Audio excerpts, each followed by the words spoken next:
자, 우리가 오늘 이 시간에 에베소서 2장 8절 말씀 우리가 다 같이 읽도록 하겠습니다. 너희는 그 은혜에 의하여 믿음으로 말미암아 구원을 받았으니 이것은 너희에게서 난 것이 아니요 하나님의 선물이라. 아멘. 오늘은 에베소서 15강이고 제목은 세상에서 가장 아름다운 선물이라는 제목으로 우리가 말씀을 나누려고 합니다. 성도님들도 결혼을 하셨고 계시지만은 제가 결혼해서 제일 힘든 게 앞에 아내가 있네요. 결혼해서 제일 힘든 게 기념일, 생일 챙기는 게 제일 힘들더라고요. 이건 너무 힘들더라고요. 지금도 못해요. 편지만 써주면 된다는데 그 편지 쓰는 것조차도 못하겠어요. 너무 힘들어요. 그 자체가 편지 쓰고 있는 그 자체가 너무 힘들어서 한번 물었습니다. 꼭 해야 되냐고. 그랬더니 꼭 하래요. 안 했어요. 했어요. 이렇게라도 자기가 챙김을 받아야지 안 그러면 나중에는 대우도 못 받을까봐 해야 된대요. 그래서 지금도 힘들어요. 기념일, 생일 챙기는 거 원래 아내가 그런 스타일이 아니에요. 기념일 챙기고 이런 스타일이 아닌데 어느 날부터 챙겨달라고 이야기를 하니까 못하겠어요. 지금도. 가만히 생각을 해봤습니다. 선물이란 게 뭘까? 왜 이런 걸 왜 챙겨야 될까? 그랬더니 결국 선물이란 건 뭐냐면 이런 거더라고요. 내 존재를 확인받고 싶어서 받고 싶어 하는 게 선물이더라고요. 이게 맞습니다. 우리가 선물을 받고 나서 기쁜 이유가 선물이 담고 있는 내용물도 있지만은 그 내용물도 좀 얼마나 좋아요. 행복하겠지만은 우리는 정말로 이 선물을 받았을 때 기쁜 이유는 내 존재가 그 선물을 통해서 확인이 되었기 때문에 기쁘다라고 이야기를 하더라고요. 이거 심리학에서는 거울 비축이라고 이야기를 하더라고요. 거울 비축이라는 게 뭐냐면 대상 관계 이론의 거듭인 하인즈 코헛이 사용한 언어로 상대방이라는 거울을 통해 내 가치를 확인받는 것이래요. 쉽게 설명드리면 갓난아이는요 자기 얼굴을 모른대요. 태어났을 때 자기가 어떻게 생겼고 이런 걸 모른다고 얘기를 합니다. 그래서 이 아이는 엄마가 자기를 보고 환하게 웃으면요 이 아이는 어떻게 생각하냐면 나는 사랑받는 소중한 존재구나 라는 걸 느낀대요. 그러다가 엄마의 표정이 무서우면 나는 쓸데없는 존재인가 봐 라는 이런 감정을 느낀다고 얘기를 합니다. 즉 상대방의 눈동자를 거울 삼아 가지고 내 가치를 확인하는 걸 거울 비추기다 라고 이야기를 하더라고요. 근데 그 거울 비추기가 우리들에게는 바로 선물이라고 이야기를 합니다. 선물을 통해서 내 존재의 가치를 확인받는 거. 그래서 우리가 선물 받으면 자랑도 많이 하죠. 이야기도 많이 하잖아요. 내가 이만한 존재다라는 것을. 근데 만약에 내가 받은 선물이 내 마음에 들지 않거나 정말 작아요. 그럼 자랑도 잘 안 하죠. 왜 안 하죠? 내 존재가 이것밖에 안 되나? 이런 자존심이 상해서. 제가 이 이야기를 왜 드리고 있는 거냐면 오늘 본문을 보게 이 선물이라는 단어가 나옵니다.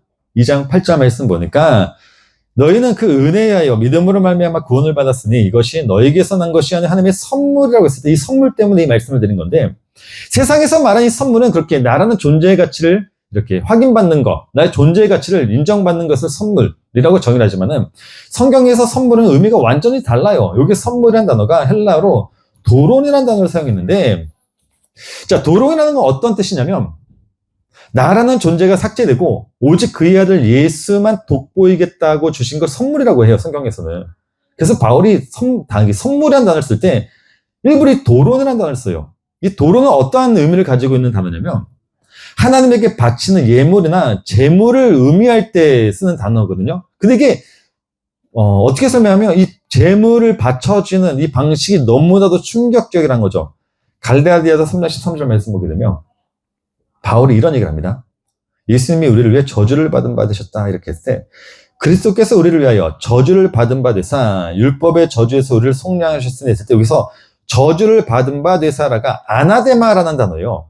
이 단어는 헬라어로 딱 바꾸면 하렘이라고 하거든요. 그러니까 헬라어의 모든 단어들은 히브리 단어에서 쓰던 단어를 가지고 와서 써요. 그와 비슷한 단어가 있으면 그걸 가지고 와서 쓰는데 이 아나데마는 히브리 단어 중에 하렘이란 단어를 가지고 와서 표현을 한 건데 이 하렘이란 단어가 어떤 단어냐면요. 하나님에게 온전히 바쳐진이라는 뜻을 가지고 있어요. 이 하렘이란 단어가 예레미야 27장 28절 말씀이에요. 어떤 사람이 자기 소유 중에서 오직 여호와께 온전히 바친 모든 것은 사람이든지 가축이든지 기업에 바치든지 팔지도 못하고 무르지도 못하나니 바친 것은 다 여호와께 지극히 거룩함이 있을 때 여기서 온전히 바치라는 단어가 하렘이에요. 이걸 아나데마, 그러니까 저주를 받은 바 되사 이런 뜻이거든요. 근데 그러니까 하나님에게 무엇인가를 온전히 바치는 것을 이제 하렘이라고 하는데 참 독특한 건 여기에는 사람도 표현이 돼요. 사람도 포함이 돼요. 참 아이러니하게도 보통 우리들에게 있어서 우리가 하나님에게 제물을 드린다 하면 양, 염소, 비둘기, 집비둘기, 산비둘기 이런 것만 생각하잖아요. 익숙하잖아요. 제물이라는 단어가. 근데 성경을 봤더니 하나님에게 사람도 드릴 수 있대요. 나라는 존재 자체도. 모압 족속의 그모스 종교도 아니고 하나님이 인간도 그렇게 선체로 제물로 받으신다? 좀 아이러니하지만은 이런 말도 안 되는 사건이 실제로 벌어졌죠. 어디서 벌어졌죠? 제가 에베소서 10강에서 뭐 잠시 설명을 드렸지만은 사사기 11장 30절에 31절을 보게 되면요. 입다가 암몬과 전쟁을 해서 딱 이기고 돌아오잖아요. 그때 하나님에게 서원을 했다고 했죠. 어떤 서원을 했죠? 내가 가장 집 문에 갔을, 집 근처에 갔을 때 가장 먼저 만난 사람이 있으면 내가 그 사람을 죽이겠습니다. 서원을 했어요. 그때 누가 나왔다고 했죠? 자기의 무남 동료의 딸. 딱 나왔단 말이에요. 그래서 그걸 보고 입다가 통곡을 했다고 했죠. 왜 입다가 지금 뭐를 했어요? 하렘을 했어요. 하렘. 온전히 바치겠습니다. 이 의미를 가지고 있는 게 하렘이에요. 근데 이 하렘에는 또 어떤 뜻도 같이 포함이 되어 있냐면 이게 거룩한 짐이 하나님께 온전을 바친다 이런 뜻도 있지만은 그 거룩한 곳에 가증한 것이 들어갔을 때 그 가증한 것을 진멸할 때 쓰는 단어 이 하렘이라는 단어예요. 자, 신명기 7장 26절을 한번 읽어볼게요. 너는 가증한 것을 내 집에 들이지 말라. 너도 그것과 같이 진멸당할까 하노라. 여기서 진멸당하다라는 단어가 하렘이에요. 그러니까 이 두 말씀이 공통적으로 의미하는 건 뭐냐면 우리들은 그런 존재라는 거죠. 온전히 바쳐져야 되는 존재. 바쳐졌는데 우리는 이미 이 깨끗한 곳에서 가증한 존재로 서 있으니까 나는 늘 어디 있든지 나는 바쳐져야 되는 존재. 두 가지 말씀이 의미하는 게. 근데 이렇게 우리가 죽어야 되는데 우리 대신 누가 죽으셨다는 거죠? 예수 그리스도께서 죽으셨다는 거예요. 갈라디아서 우리가 말씀 받잖아요.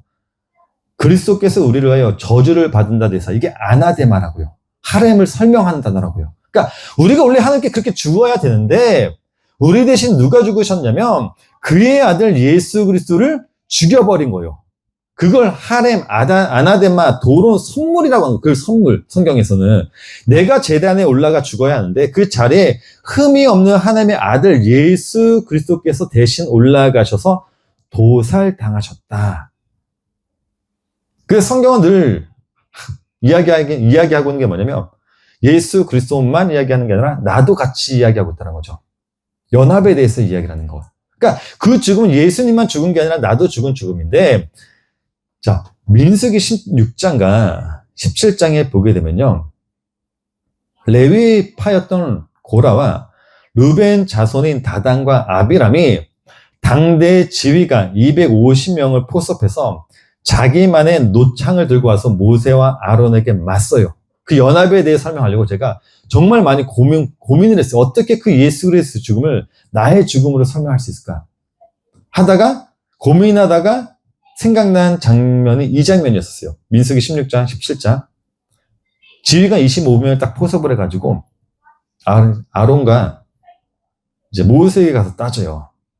야, 너희들만 왜 제사장하고 우리들은 왜 시다로 있어야 돼? 맞잖아요. 돕는 일, 제사장을 돕는 일이 이 레위파들 하는 일인 거니까 얼마나 화가 나. 우리도 다 너네도 레위 지파고 나도 레위 지파야. 근데 너네들은 왜 제사장 노릇을 하고 우리들은 늘 왜 너네들 그 시다만 하고 있어야 돼? 그래서 일명 촛불 시위를 해요. 진짜 촛불 시위를 해요. 제가 생각해도 이해가 될 것 같아요. 그 똑같은 지위인데 저 사람만 하나님을 만나고 나는 왜 하나님 만나지도 못하고 저 사람 말하는 것만 들어야 돼? 화가 날 수밖에 없죠. 그래서 고라와 다단과 아비람이 250명을 딱 포섭을 해요. 당대 지휘가. 그리고 촛불 시위를 그들 앞에서 합니다. 그저 어떠한 일이 벌어지냐면 땅이 갑자기 확 갈라져요. 이걸 성경에 땅이 입을 벌렸다라고 하거든요. 그러면서 반역자들의 가족과 소유를 삼켜버립니다. 그리고 불이 나와버립니다. 그리고 그렇게 촛불 시위를 하던 향로를 들고 서 있던 250명도 순식간에 다 태워버려요. 땅이 딱 갈라지면서 불이 나오면서 다 태워버립니다. 그러자 그 순간에 그 자리에 어떤 것이 났냐면 그 사람들이 다 사라지고 그들이 들고 있던 향로만 땅에 딱 덩그랗게 남겨놔요. 근데 여기서 놀라운 복음이 발생하죠. 그 복음이 뭐냐면 하나님이 그 향로들을 그대로 다 가지고 오라고 합니다. 모으라고 합니다. 그리고 그 향로들을 불에 태워가지고 망치로 얇게 두들겨 펴서 번제단을 짜는 덮개판을 만들라고 명령을 해버려요. 그렇게 이 25개의 향로들은요, 망치질에 의해서 고유한 모양을 잃어가고 하나의 거대한 노판으로 퍼지면서 하나가 되어버립니다. 그리고 마침내 완성된 그 노판은 짐승이 피 흘려 죽고 그 불이 타는 그 번제단을 덮는 재료가 되어버리면서 제단 위에서 매일매일 어린 양이 불타오를 때마다 그 노판도 뭐 하고 있는 거죠? 같이 불타오르고 있는 거예요. 그렇게 하나님께서는 우리들도 나라는 존재 가치를 그냥 죽여버리는 것이 아니라 그 예수 그리스도의 그 번제단에 같이 만들어 놓고 그 어린 양과 매일매일 같은 그 고통과 그 불에 타도록 만들어 놓으셨다는 거예요. 이게 바로 성경에 설명하는 하렘 연합이란 겁니다. 이게 바로 하나님이 그분을 죽일 때 우리도 같이 죽였다라는 거예요. 우리들은 예수님의 죽음을 구경하는 구경꾼들이 아닙니다. 예수님이 하렘이 되셔가지고 제단 위에서 불타오를 때 내 존재를 확인받고 싶어. 그렇게 확인받고 싶어하는 나를, 세상 거울에 나를 비춰보며 이리이비하게 그 나라는 가짜, 나라는 존재 자체도 같이 태워버리는 겁니다. 그래서 바울이 고백할 수밖에 없는 게 갈라디아서 2장 20절이죠. 내가 그리스도와 함께 십자가에 못 박혔나니 나도 늘 그 죽음 속에 탄다라는 거죠. 그런즉 이제는 내가 사는 것이 아니요 오직 내 안에 누가 사는 것이다? 그리스도께서 사시는 것이다. 이제 내가 육체 가운데 사는 것은 나를 사랑하사 나를 위하여 자기 자신을 버리신 하나님의 아들을 믿는 믿음으로 산다고 하잖아요. 믿음으로. 내가 사는 게 아니라 나는 늘 번제단에 그 어린 양과 같이 타고 있으니까 나는 없다고요. 없고 나는 하나님의 선물로 주신 그 믿음이란 거 있죠. 믿음으로만 사는 거예요. 그 선물, 그게 바로 하나님이 이 세상에서 나를 돋보이는 게 아니라 그의 아들 예수 그리스도만 돋보이겠다라고 주신 게 이 선물이라는 거예요. 이 선물. 이걸 다른 말로 은혜라고 하고 믿음이라고 하고 그걸 또 다른 말로 구원이라고 이야기를 해요. 오늘 말씀을 다시 읽어보면요. 에베소 2장 8절 말씀 보게 되면 너희는 그 은혜여 믿음으로 말미암아 구원을 받았으니 이것은 너희에게서 난 것이 아니요 하나님의 선물이라고요. 은혜, 믿음, 구원 다 뭐라고요? 하나님의 선물이래요. 이 은혜와 믿음, 구원, 이 모든 것들은 하나님이 그의 아들 예수 그리스도만 이 세상에서 돋보이게 만들기 위해서 우리들에게 주신 거예요.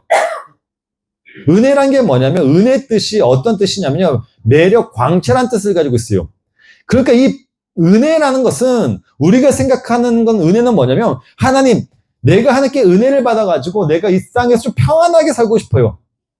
내가 너무나도 힘이 드니까 내 삶을 좀 더 윤택하게 만들어주셔서 나한테 은혜 좀 베풀어주세요 라고 생각하는 게 우리들이 생각하는 은혜지만은 하나님이 우리에게 주신 은혜는 나라는 그 내가 살고 싶어하는 그 은혜, 그 목적, 그 모든 것은 삭제하고 오직 하나님의 광채만 덧입히게 주시는 걸 은혜라고 한다고요. 그래서 바울이 고린도전서 15장 10절에서 은혜를 이렇게 사용하면서 고백을 해요. 그러나 내가 나된 것은 하나님의 은혜로 된 것이니 내게 주신 그의 은혜가 헛되지 아니하여 내가 모든 사도보다 더 많이 수고하였으나 내가 한 것이 아니요 오직 나와 함께 하신 뭐라고요? 하나님의 은혜라고요. 내가 이렇게 된 것, 내가 이렇게 살아간 것, 내가 지금 살고 있는 건 내가 그렇게 하고 싶어서 나를 드러내기 위해서 하는 것이 아니라 하나님의 광채를 드러내기 위해서 내가 하나님의 은혜 속에서 이걸 하고 있다는 거니까 나를 드러내는 게 아니라 하나님을 드러내고 있다는 거죠. 믿음이란 것도 마찬가지입니다. 믿음이란 것도 내가 하나님을 믿기 위해서 내가 하나님을 조금 더 신뢰하기 위해서 나에게 주는 걸 믿음이라고 성경에서 말하지 않아요. 성경에서 말하는 믿음이란 것은 내 인생 자체가 완전히 하나님에게 설득당해가지고 내 인생의 주도권을 압수당하는 걸 믿음이라고 해요. 우리가 생각하는 믿음 뭐냐면 주님, 나는 믿음이 부족하니까 나에게 믿음 좀 주셔가지고 내가 하나님을 좀 믿게 해주세요. 주체가 어디냐면 나에게 있다고. 내가 하나님을 믿는 게 우리에게 필요한 믿음이라고요. 성경에서 말하는 믿음은 아니야. 너의 인생을 내가 차압해서 내가 계획한 그 목적대로 내가 너를 끌고 가는 게 믿음이야. 그러니까 너는 나를 믿으려고 하지 말고 그냥 나에게 끌려와. 그게 믿음이니까 이게 말하는 성경이에요. 그래서 바울이 로마서 3장 27절에서 믿음의 법이란 이런 말을 합니다. 그런즉 자랑할 데가 어디 있느냐? 있을 수가 없느니라. 자랑할 수 없죠. 우리가 무엇을 자랑할 수 있습니까? 나에게 믿음이 있습니다. 내가 은혜를 더 많이 받을 수 있습니다. 더 받았으면 이런 자랑 못 한다고요. 무슨 법이냐? 행위로냐? 아니라 오직 믿음의 법으로니라 라고 얘기를 합니다. 여기서 말하는 믿음의 법이 무엇이죠? 하나님이 우리에게 주신 그 복음의 의에 의하여 우리가 믿음에서 믿음으로 이르게 되는 걸 말하는 거예요. 그래서 바울이 로마서 1장 17절에서 이렇게 얘기를 하죠. 복음에는 하나님의 의가 나타나서 믿음으로 믿음에 이르게 하나니 기록된 바 오직 의인은 무엇으로 산다고요? 믿음으로만 산다고. 믿음. 하나님이 나에게 주신 믿음. 그 믿음이 뭐라고요? 예수 그리스도를 설명하는 거. 그냥 예수 그리스도라고요. 그래서 바울이 갈라디아서 이렇게 얘기를 하죠. 믿음이 오기 전에 율법 아래 메인바 되고, 그러니까 이 믿음이란 게 오기 전까지 우리는 다 율법 아래에 놓였는데 믿음이란 게 왔대요. 왔더니 계실된 믿음의 때까지 갖췄느라 해요. 믿음으로 사게 되죠. 그 믿음이 누구죠? 예수 그리스도잖아요. 율법 온 다음에 예수님이 오셨으니까. 그래서 예수 그리스도를 믿음이라고 이야기를 해요. 그러니까 우리가 믿음으로 산다는 건 뭐냐면 결국 이 땅에서 예수 그리스도를 바라보는, 예수 그리스도를 알아듣는 그런 모든 하나님의 행하신 행위들을 가리켜 믿음이라고 이야기를 해요. 성경에서 말하는 게 은혜와 믿음과 구원 모두 다 그렇게 하나님이 그의 아들 예수 그리스도만 돋보이기 위해서 주신 거라고 이야기를 해요. 이걸 선물이라고 얘기를 한다고요. 이걸 우리들은 하나님께로부터 공짜로 받았대요. 공짜로, 그냥 공짜로. 내가 받고 싶어서 내가 하나님에게 요구해서 받은 게 아니라 이건 그냥 하나님이 나에게 주어 준 거라고 합니다. 자, 그러다 보니까 우리들은 이 세상에서 내가 하고 있는 일들 있잖아요. 뭐 돈을 버는 일, 가정을 이루는 일, 뭐 그 일이 어떤 일이 되었든지 간에 우리는 이 땅에서 예수 그리스도를 이 세상에서 돋보이는 일들인 거예요. 전부 다 그냥. 내가 하는 모든 것들, 내가 해야 되는 모든 것들은 그냥 하나님이 그의 아들 예수 그리스도를 돋보이기 위해서 그냥 나에게 주신 모든 삶들이란 겁니다. 그래서 바울이 고린도전서 10장 31절에서 이런 얘기를 하죠. 그런즉 너희가 먹든지 마시든지 무엇을 하든지 다 뭐 해라? 하나님의 영광을 위하여 하라. 그거라고, 그거. 믿음도, 은혜도, 구원도, 내가 이 땅에서 먹고 마시고 하는 모든 것들도 다 하나님의 영광을 위해서 우리는 그렇게 살아가는 거예요. 그 성경에서 계속 반복해서 이야기한 게 뭐냐면 네 정욕으로 살지 마. 네 정욕으로 살지 마. 히브리 단어 중에 팔랄이라는 단어가 있거든요. 이 팔랄에는 두 가지가 의미가 있는데 하나가 어떤 뜻이냐면 숨어있던 진실이 드러날 때 사용될 때 이 팔랄이라는 단어를 사용하니까 감춰져 있습니다. 아무도 몰라요. 숨겨져 있는데 이게 딱 드러나면 그걸 팔랄이라고 해요. 이걸 좀 더 쉽게 설명드리면 고대 이스라엘 법정에서는 도저히 인간의 지혜로는 판결할 수 없는 기괴하고도 은밀한 사건들이 간혹 올라왔었대요. 그러니까 겉으로 보기에는 평범해 보이는데 그 속에는 정말 감춰진 어떤 진실된 숨겨져 있는 것이 있어요. 사람들이 그걸 못 대요. 모르니까. 근데 사람들이 이 단어를 꺼냈대요. 몰라요. 그러니까 이 단어는 정말 몰라. 이 풀어야 되는데 몰라요. 모를 때 외쳤던 게 뭐냐면 팔랄이라는 단어를 꺼냈대요. 팔랄이라는 단어. 모르니까. 꺼내고 싶은데 아무리 뭐 공부를 하고 연구를 하고 뭐 조사를 해도 나오지가 않으니까 그럴 때는 팔랄이라고 외쳤대요. 팔랄. 그러면 어떤 일이 벌어졌냐면 하나님의 개입이 갑자기 이제 시작이 됐대요. 이 부분에 대해서 잘 설명해 준 게 신명기 17장 8절에서 9절이거든요. 내 성중에서 서로 피를 흘렸거나 다투었거나 구타였거나 서로 간에 고소하여 네가 판결하기 어려운 일이 생기거든 너는 일어나 내 하나님 여호와께 택하실 곳으로 올라가서 레위 사람 제사장과 당시 재판장에게 나아가서 물으라. 그리하면 그들이 어떻게 판결할지를 내게 가르치리니 할 때 이 장면이 이 팔랄이라는 단어에 대해서 설명하고 있는 거예요. 이 팔라라는 뜻이 어떤 뜻을 가지고 있냐면 도저히 감출 수 없는 진실이 껍질을 뚫고 강제로 밖으로 터져 나온다는 뜻을 가지고 있습니다. 아무리 꽁꽁 하나님 앞에 숨기려고 해도 하나님의 판결 앞에 서게 되면 그 속에 감춰진 진실이 마치 화산이 폭발하듯이 툭 하고 밖으로 노출되는 현상을 팔랄이라고 해요. 또 하나의 의미가 있어요. 이 팔랄에는 어떤 뜻이 있냐면 제사장들이 수많은 양떼 중 하나님에게 바칠 제물을 고를 때도 이 단어를 사용을 합니다. 수만 마리의 양들 가운데 한 마리를 딱 지정을 해요. 이 양은 이제 하나님의 것이야 라고 하면 그 양은 그때부터 그 무리로부터 벗어나요. 분리가 되죠. 그때 사용되는 단어가 이 팔랄이라는 단어예요. 그러니까 팔랄은 두 가지입니다. 드러나지 않는 것을 우리가 모를 때 하나님께 외칠 때 팔랄, 구분되었을 때, 무리로부터 구분되었을 때, 하나님의 것이 되었을 때 이 팔레라는 단어를 사용하는데 이 단어에 대해서 바울이 설명한 게 고린도전서 10장 31절에서 말은 바로 먹든지 마시든지 하나님의 영광을 위해 하라라는 말씀이 이 말씀이에요. 이 팔랄이라는 거예요. 바울이 말한 이 말씀은요, 너는 이미 하나님에 의해서 세상이라는 무리에서 통째로 잘려 나온 존재라는 거예요. 팔랄. 하나님의 것. 그렇게 예수라는 빛을 담은 채 세상 한복판에 우리가 뚝 떨어진 존재란 말이에요. 그러다 보니까 우리는 이 세상에 살아갈 때 내 힘으로 내가 할 수 없는 일들이 너무나도 많아요. 그때 우리가 고백하는 게 뭐죠? 팔랄이라고 하나님에게 외치게 되어 있다는 거예요. 그래서 우리들의 인생은요, 내 마음대로 할 수가 없어요. 내가 하고 싶은 대로. 내가 이것을 하고 싶든 저것을 하고 싶든 우리가 이 삶 가운데 우리는 정답이란 걸 모른단 말이에요. 어떤 게 정답인지. 이 숨겨져 있는 하나님의 진실에 대해서 우리는 도저히 가늠을 못하기 때문에 우리는 그 순간순간마다 우리는 하나님 앞에서 무릎을 꿇고 무엇을 하는 거죠? 하나님을 외치죠. 그럴 때마다 하나님은 늘 우리들의 인생 가운데 들어오셔가지고 나를 끌고 가시는 거죠. 팔랄하고 계시는 거예요. 그렇게 하나님께서는 세상으로부터 분리된 그의 자녀들로 하여금 오직 누구만 하나님만 의지하게 만들어 놓겠다라는 게 이 팔랄이라는 단어고, 이게 바로 바울이 말한 너희들이 무엇을 하든지 무엇을 먹든지 다 하나님이 원하시는 대로 하라라는 하나님의 영광을 위해서 쓰임 받게 된다라는 그 말씀이라는 거예요. 이 말씀 자체가. 이 팔랄에 대해서 성경에서 굉장히 잘 알려진 인물이 있습니다.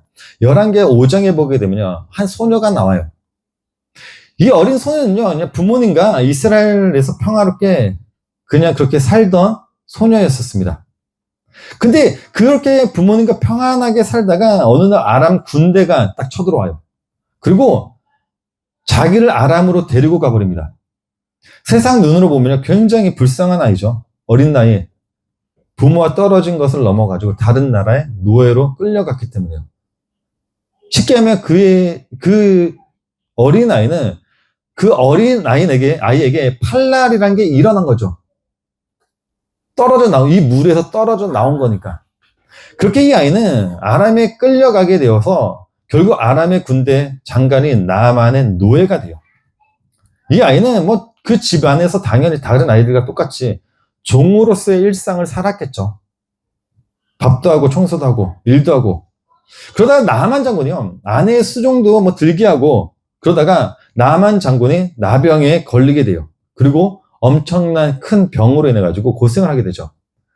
그때 그 아이가 자신도 모른 채 자신 안에 감춰져 있던 진실을 툭 던집니다. 혼잣말을 한 거죠. 어떻게 보면 우리 주인이 사마리에 계신 선지자 앞에 계셨으면 좋겠나이다. 그러면 그 선지자가 그 나병을 고쳐줄 텐데 라는 툭 한마디를 건져요. 자, 11기하 5장 3절 말씀 볼까요?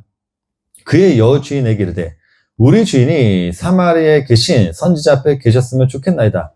그가 그 나병을 고치리이다 하는지라. 이 소년이 자기의 열심으로 어떤 성공을 이루고자 이런 말을 한 겁니까? 아닙니다.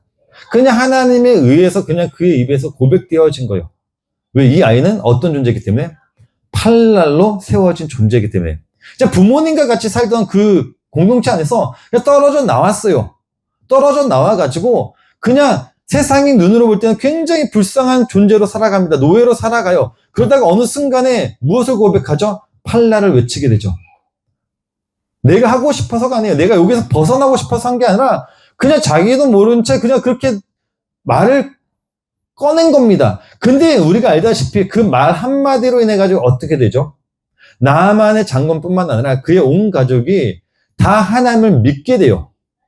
그게 하나님이 계획하신 팔라르란 겁니다. 우리를 이 세상이라는 이 공동체에서 하나님이 당신의 백성을 무엇을 한 거냐면 그냥 뚝 분리를 시켜버렸죠. 그렇게 나는 세상이 아니지 하나님의 나라 속에서 살게 돼요. 그 속에서 우리가 무엇을 할 수가 있습니까? 하나님이 우리에게 요구하는 건 많지 않아요. 무엇을 요구합니까, 하나님이? 그 많은 우리를 만드신 하나님이 이 조물주에게 무엇을 요구하겠냐고요. 요구하는 게 없죠. 하나님은 그냥 팔라를 시켰기 때문에 당신의 시간 속에서 당신의 계획하신 것 속에서 우리들의 입술이라든가 무엇을 통해서든지 뭐를 해요? 그냥 무엇인가를 던지게 한다든지 흘려보내게 한다든지 나의 의지와는 상관이 없어요. 그냥 내가 전한 말 한마디, 내가 한 그 행동 하나에 의해서 하나님께서는 그의 계획을 똑같이 또 이루시고 계신 거예요. 그래서 우리들은 이 모든 삶 가운데 무엇을 먹든지 무엇을 마시든지 무엇을 하든지 무엇을 위해서 해요? 그의 영광을 위해서 그냥 우리는 살아가는 거예요. 내가 잘 살기 위해서, 내가 행복하기 위해서 이렇게 살아가는 것이 아니라 그냥 이것을 통해서 하나님께서는 당신의 영광을 나타내 보이고 계시는구나. 그렇게 하나님께서는 이 땅에 살고 있는 당신의 백성들로 하여금 아니지 우리들 입장에서 보게 되면 이렇죠. 정말 힘들어서 이 땅의 삶을 못 살겠고 때로는 못해 먹겠다라는 그런 고백이 우리들이 살고 있지만은 하나님께서는 그 삶을 통해서 무엇만 드러내고 계신 거냐면 예수 그리스도만 드러내고 계신다는 거예요. 그게 하나님이 우리에게 주신 선물이라는 거예요. 선물. 어떠한 나를 기쁘게 하는 그런 선물이 아니라 나를 행복하게 해주는 그런 선물이 아니라 오직 당신의 뜻을 이루기 위해서 주신 선물이 믿음과 은혜와 구원이라는 신령한 복이라고 이야기합니다. 잠시 기도하도록 하겠습니다. 하나님,